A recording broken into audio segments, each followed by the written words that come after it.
y eso me reconfortó siempre y sentí su presencia siempre muy cercana. Creo que nunca lo había contado, pocas veces. Wow, Sí. muchas gracias. Los colegios no nos preparan para la vida, eso es una realidad. No nos preparan siquiera para el siguiente paso, que es la universidad. Y de ustedes que permanecen con la mano levantada, si les digo que para hacer ese programa a las 4 de la mañana se tienen que levantar a las 2:45 de la mañana todos los días, de lunes a viernes, y eso por lo menos por un año y medio, y cada vez va bajando más. De esas 200 personas que están en el auditorio, suelen quedar 2 o 3. Y en esas 2 o 3 me siento yo identificado. Ronaldo es un crack porque está en la posición que tiene que ocupar. A que puede bajar a defender, sí, pero yo no veo a Cristiano Ronaldo como defensor nada más, como un central en ningún equipo donde esté. Cristiano es un goleador nato.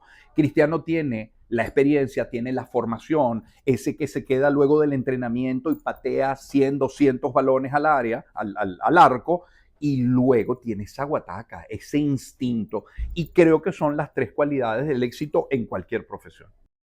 Román Luzinski. ¿Qué tal, Virgilio? Muy bien, bienvenido a esta cueva. Gracias. Mira, para mí es un honor tenerte por aquí.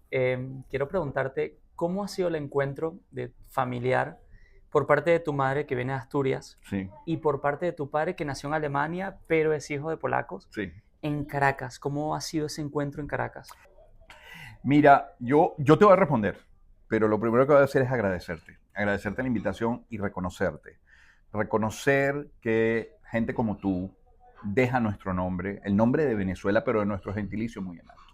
Yo debo reconocer el esfuerzo que has hecho, el empeño que le has puesto, la tenacidad que has tenido, pero la excelencia que has logrado en esta maravilla que hoy nos sirve de recinto para esta conversación. Luego de eso, bueno, mira, te digo, yo suelo resumir la historia de mi familia como un ejemplo de la historia de tantas familias venezolanas. Lo decías bien, madre nacida en Asturias, familia materna asturiana, ribadesella paramaseña, padre nació en Alemania, pero de familia polaca, y ambos, huyendo de sus guerras, van a dar a Venezuela. Y se conoce en Venezuela con la particularidad que mi papá termina siendo campeón de dominó y de bolas criollas en el centro asturiano de Caracas. Y entonces eso al final resume buena parte de lo que somos. Allí, en esa esencia, está el ser venezolano, lo que es Venezuela hoy. Wow, wow. Un 7 de octubre de 1971 nace Román Lozinski. Sí. ¿Cómo fue tu paso por el Colegio San Ignacio, que estuviste desde muy pequeño hasta... Sí. De hecho, 7 de octubre de 1971, Policlínica Las Mercedes, Avenida Principal de Las Mercedes, doctor Curcio, Wow. el médico de mi madre. Mira, el Colegio San Ignacio te marca. Yo, la verdad, no era el mejor estudiante, el más destacado. No lo fui nunca, no en el colegio, sí en la universidad. No era el más extrovertido. Quizás lo fui hasta el momento en que mis padres se divorcian y coincide con un año de diferencia con la muerte de mi abuelo. Y esos dos eventos me marcaron de manera muy importante. Y ahí me volví un niño muy introvertido, retraído, gris, si lo quieres ver. Me pasa con alguna frecuencia que compañeros del colegio San Ignacio, un año mayores, ni siquiera recuerdan mi paso por el colegio. Absolutamente gris, nada, niño promedio, con grandes, pocos, pero grandes amigos, algunos de ellos viviendo acá en España. Pero de alguna manera la filosofía de los jesuitas se inoculan en quienes formamos parte de esta cofradía, antes yo le llamaba secta, sí, pero sí, esta cofradía de los jesuitas. Y hay unos valores y hay unos principios y hay una determinación que te marca y que te abre puertas además. Podemos estar un grupo de 20 personas y se están conociendo, y en el momento que alguien te dice, yo también soy del Colegio San Ignacio, hay una empatía automática. Tú dices, yo puedo dar la vida por esa persona. Yo no sé si es una buena persona, puede que no lo sea, pero yo doy la vida por esa persona porque compartimos algunos valores, algunos principios, y buena parte de lo que soy se lo debo a mi formación en el Colegio San Ignacio y a esas pocas pero muy exclusivas amistades que conservo desde entonces. ¿Palmiro González? Palmiro, un profesor muy querido, profesor de química, divertidísimo, como pocos, que en paz descanse. Con Palmiro hay una curiosidad que pocas veces he contado, y es una etapa, digamos, mística, sobrenatural de mi vida, en la que yo empecé a ver como cosas, como sombras en mi casa y escuchar unos ruidos. Yo estaba en la casa y sentía que me tocaban la puerta, pero no es un sonido vago, no, me tocaban la puerta. y salí y no había nadie. O mi mamá estaba en casa y estaba haciendo algo. Claro, no me daba miedo en el momento, pero después sí me aterraba cuando caía en cuenta y cuando repasaba en lo que había ocurrido. Y se me ocurre preguntarle a Palmiro. Y yo le digo, oye, Palmiro, me está pasando esto y estoy realmente muy preocupado. Y Palmiro fue aquel profesor que se fue conmigo a la biblioteca del colegio y empezamos a investigar hasta que él dio con la palabra. Dice, Román, a ti lo que te está pasando es esto que se llama telequinesis, que es la capacidad que tiene el cerebro de generar sonidos e imágenes y aceptarlas como que son verdaderas. Bueno, viene la otra parte, el cierre, el closure, como le dicen, que es que un día estoy en casa, en lo que era mi casa cuando era pequeño, que en ese momento estaban viviendo mis tíos. De pronto mi tía sale de la casa, me quedo solo en el apartamento, sentí un frío tremendo, tremendo, tremendo, tremendo. Y me acuerdo ponerme en posición fetal con unos discos de los años 80 de mi tío, mi herencia musical viene de mi tío, Toto, Yes, Rush, Saga, y ver la silueta de mi abuelo que pasaba como por el pasillito entre las dos habitaciones y terminaba metiéndose en lo que era mi cuarto de pequeño. Y ese día que yo vi la imagen de mi abuelo, hasta ese día vi aquellas imágenes y escuché aquellos sonidos que me perturbaron durante unos 3 meses. Entonces, ¿qué ha podido tener razón Palmiro con lo de la telequinesis? Sí, probablemente sí. Pero también es cierto que la última imagen que vi fue la de mi abuelo y eso me reconfortó siempre y sentí su presencia siempre muy cercana. Creo que nunca lo había contado, pocas veces. Wow, Sí. muchas gracias. Sí. Un 92. Sí. ¿Cómo fue ese comienzo en el 92? Depende de a quién se lo preguntes. Si me lo preguntas a mí, yo ya quería empezar a trabajar en medios de comunicación. Yo estaba estudiando publicidad, yo estudié primero publicidad y luego comunicación social. Y yo quería, digamos, hacer unas pasantías en radio, en televisión, en medios impresos y en agencias de publicidad. Y bueno, mi mamá conocía a una persona que ya trabajaba vinculada, quien hoy en día es el presidente del circuito, entonces tiene otro cargo, y hace el puente para yo poder entrar como asistente de producción del programa de Librado, entonces cualquier cosa se llamaba. Esa es mi historia. La historia de mi mamá es que no me soportaba en la casa y necesitaba sacarme de alguna manera. Y habló con Antonio para decir, sácalo de la casa. Sea cual sea la historia real, o a lo mejor una mezcla de ambas, bueno, fue poner un pie en la radio, abrir la puerta de ese estudio a las 5:30 de la mañana. Yo llegaba antes que el ancla, que el I, para dejarlo todo ordenado, ponerle su vaso de agua, leer los periódicos, ordenar los cajetines. Y aquella primera vez que abrí la puerta, además una Spin Doctors de Two Princes de Spin Doctors, y decir, esto es lo mío. Y sentir que ya no tenía la necesidad de explorar televisión o medios impresos o agencias de publicidad. Decir, la radio es lo mío. Y me interesé mucho.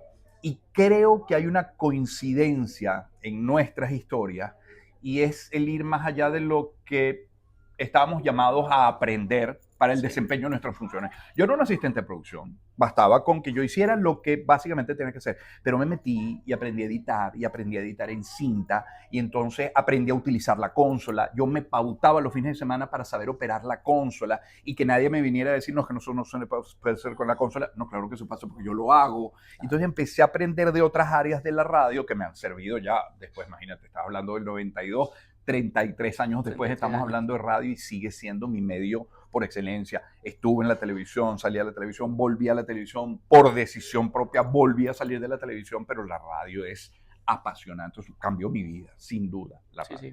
Sí. Y a ese niño que se le dan bien la biología y el castellano, ¿cómo termina haciendo un programa de economía empresarial? Bueno, fíjate que lo que pueden ser hoy tus falencias, tus carencias, tus patas cojas, si lo quieres decir coloquial, puede que terminen convirtiéndose en tu fortaleza si encuentras en ellas una oportunidad. Cuando yo empecé en la radio ya vinculada al hecho noticioso, ya no la Mega, ya no aquellos primeros años, ya estaba en la radio de noticias, había unas entrevistas que yo no quería hacer, que prefería esquivar, prefería irme por la tangente. La economía, porque no la manejaba, porque no la entendía, porque no me gustaba, y no me gustaba porque no la entendía. Y tenía dos opciones, o seguir por esa ruta y obviar esa parte tan... Imagínate no hablar de economía en un país como Venezuela, no hay manera. No, te vuelves economista, Claro, todos somos en alguna medida economistas. O empezar a indagar, interesarme, preguntar, leer. Y eso fue lo que hice, opté por la segunda. Y fíjate que hoy Hoy una de las fortalezas que tiene mi espacio, una de las fortalezas que tiene mi programa es precisamente todo el contenido económico que tiene. Entonces lo que en su momento me aterraba, luego de mucha preparación y de mucho leer, disto mucho ser economista, pero creo que puedo entender bastante bien la situación, además gracias a los invitados que tengo, es hoy una fortaleza, es una de las fuerzas que tiene el programa que hago cada mañana. Qué maravilla, Sí. qué maravilla.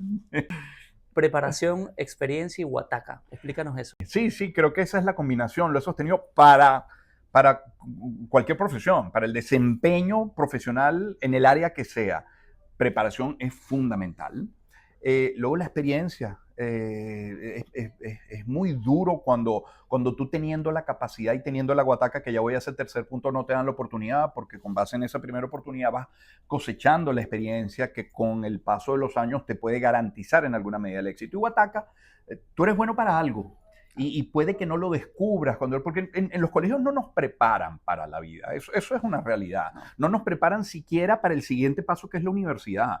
¿Cuántos llegan a quinto año y no saben qué van a hacer con su vida, no saben qué carrera van a elegir, no tienen idea, lo hacen por descarte, lo hacen por la insistencia o por la presión de los padres? Entonces la guataca, el ser bueno en algo. Cristiano Ronaldo es un crack porque está en la posición que tiene que ocupar. A que puede bajar a defender, sí, pero yo no veo a Cristiano Ronaldo como defensor nada más, como un central en ningún equipo donde esté. Cristiano es un goleador nato. Cristiano tiene la experiencia, tiene la formación, ese que se queda luego del entrenamiento y patea 100, 200 balones al área, al arco, y luego tiene esa guataca, ese instinto. Y creo que son las tres cualidades del éxito en cualquier profesión. Qué bueno. Sí. Un mensaje que quieras dejar a las juventudes que se quieran preparar como tú, cuando tú das tus clases, ¿cómo lo harías? Mira, Virgilio, hay una dinámica que yo suelo emplear cuando soy invitado a alguna universidad para compartir con estudiantes ya de comunicación social, quiero decir. Y imagínate un auditorio lleno, 200 personas. Y les pregunto, ¿quiénes de ustedes, estudiantes de comunicación social, quieren trabajar en radio o en televisión? Prácticamente todos levantan la mano. Yo digo que mantengan la mano levantada. Pero ahora, ante cada pregunta que yo haga, si la respuesta es no, bajan la mano. Okay, todos quieren trabajar en radio y televisión, o prácticamente todos. ¿Quiénes de ustedes aceptarían un trabajo para un programa a las 5:30 de la mañana? Empiezan a bajar la mano. Y si yo les digo que ese programa que sale al aire a las 5:30 de la mañana se graba a las 4 de la mañana, más levantan la mano. Y de ustedes que permanecen con la mano levantada, si les digo que para hacer ese programa a las 4 de la mañana se tienen que levantar a las 2:45 de la mañana, todos los días, de lunes a viernes, y eso por lo menos por 1 año y medio, y cada vez va bajando más. ¿Y qué pasa si les digo además que quien le está contratando entiende que usted no solamente no está en prime time, sino que además es un relleno, es una necesidad, una obligación de ley, porque necesito un número de horas de producción nacional independiente en mi espacio? De esas 200 personas que están en el auditorio suelen quedar 2 o 3, y en esas 2 o 3 me siento yo identificado. Esa no es la historia de todos los que hemos pasado por los medios de comunicación. Es mi historia. Es la historia de una persona a la que le dieron un día una oportunidad en un pequeño canal de televisión de noticias, y que empezó a hacer lo suyo, y empecé a colocarle música y empecé a colocar imágenes de mis oyentes y empecé a hablar de historia en unas efemérides que me tomaban 10 horas hacer, para hacer 1 o 2 días de efemérides, 10 horas, porque me empeñaba en que no hubiera errores en esas efemérides. Y eso durante todo, me cambió el ciclo circadiano.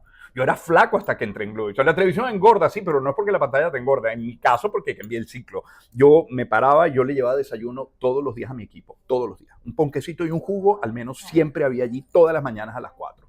Luego de ahí me iba al Parque del Este y me comía una barrita de granola antes de correr o de caminar.